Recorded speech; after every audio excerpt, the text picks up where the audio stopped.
Bon, Jean-François, là, vous cherchez beaucoup d'architectes ici. Moi, je vais vous montrer ce que je sais faire, là, parce que j'aime bien la région pis tout. Fait que voilà ma maison. Qu'est-ce que vous en pensez? C'est correct de rêver. De Mont-Tremblant à Montcalm, la MRC des Laurentides, on le sait, c'est un terrain de jeu immense pour les amateurs de plein air. Les possibilités d'emploi sont aussi abondantes et excitantes que les pistes de ski et les sentiers de vélo de montagne. Et travailler dans les Laurentides, c'est tellement plus qu'une job. Aujourd'hui, on jette un coup d'œil à quelques entreprises de la région et aux carrières que tu pourrais décrocher si toi aussi, tu trouves ta place dans les Laurentides. T'as de l'ambition, t'as pas peur des responsabilités. Fais comme Kevin, viens travailler à la MRC des Laurentides. Bon, explique-moi ton poste ici, là. En fait, je suis inspecteur calculateur en bâtiment à la MRC des Laurentides. Raconte-moi un peu ton parcours. Pendant mon AEC, moi, j'ai eu l'opportunité de faire d'être travailleur étudiant. Donc, j'avais à peine commencé ma formation que déjà je faisais de l'inspection. Après ça, tout au long de ma formation, j'ai pris des connaissances qui m'ont permis de faire pratiquement tout le métier, tout le travail qu'un inspecteur doit faire.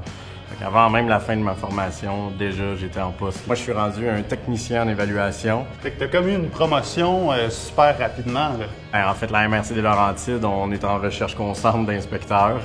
On est une région en effervescence, c'est le moins qu'on puisse dire, là. Donc, on a besoin d'une grande main-d'œuvre, de beaucoup de main-d'œuvre. Puis, je suis arrivé dans ce temps-là. Le timing était bon pour toi. Le timing est encore bon.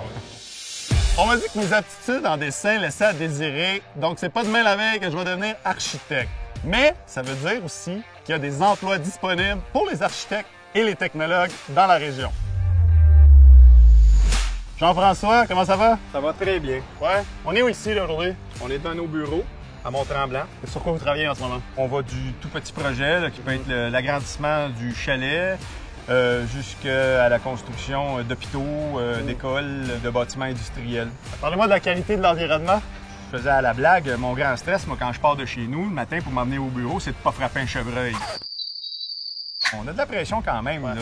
Les gens pensent qu'à 4 heures, quand on est tanné, on saute dans notre canot et on s'en va relaxer. Là. C'est pas tout à fait ça. On travaille aussi fort que les autres, mais c'est le fait d'avoir un environnement plus serein, je dirais. Ça ressemble à quoi les opportunités d'emploi dans la région? On est en besoin au niveau technologique. On Ah en ouais, manque. Qu'est-ce que vous diriez à un jeune là, qui finit l'école? Je dirais qualité de vie, tu l'as beaucoup plus quand tu t'en viens en région que quand tu restes dans un grand centre urbain. Les Alors, chevreuils inclus, à part de ça. tout inclus. T'as de l'expérience en hôtellerie ou c'est un milieu qui t'intéresse? Je connais 2-3 petits endroits qui cherchent du personnel en ce moment. Toi, tu fais quoi ici? Je suis superviseur à la réception. Puis là, ça va faire un an très bientôt. Donc, je viens de passer après mon année de pandémie au manoir. OK. Puis, ça fait combien de temps que tu fais ça? Moi, j'ai terminé mes études en tourisme au moment que la pandémie est arrivée.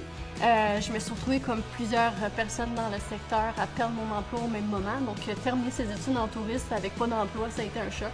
Ouais. Je me suis tournée vers le nord, où est-ce que c'était encore actif. Puis, je suis tombée sur le manoir Stoneyville, heureusement. Toi, tu t'es trouvé un emploi, mais est-ce qu'il y en reste des emplois dans ce milieu-là C'est en sûr région? qu'évidemment, oui. Là, on vit cette crise-là comme tous les hôteliers. Comme n'importe quel emploi en tourisme, ça évolue constamment. Parlons des emplois en région, les comparables là, par rapport à un milieu plus de ville. Qu'est-ce que ça a de l'air? À Montréal, je pense que les hôtels, c'est peut-être un peu plus difficile peut-être de gravir les échelons, ou si c'est plus facile. Tu as des opportunités d'avancement qui sont plus intéressantes, disons. Oui, il y a vraiment des belles opportunités d'avancement ici, puis on peut... il faut juste avoir la formation à fond pour pouvoir gravir les échelons. Là, juste avec l'expérience service à la clientèle, déjà, on va être coaché plus facilement peut-être pour pouvoir avoir un poste de plus haut niveau. Là. Et puis, qu'est-ce que t'attends? Trouve-toi aussi ta place dans les Laurentides.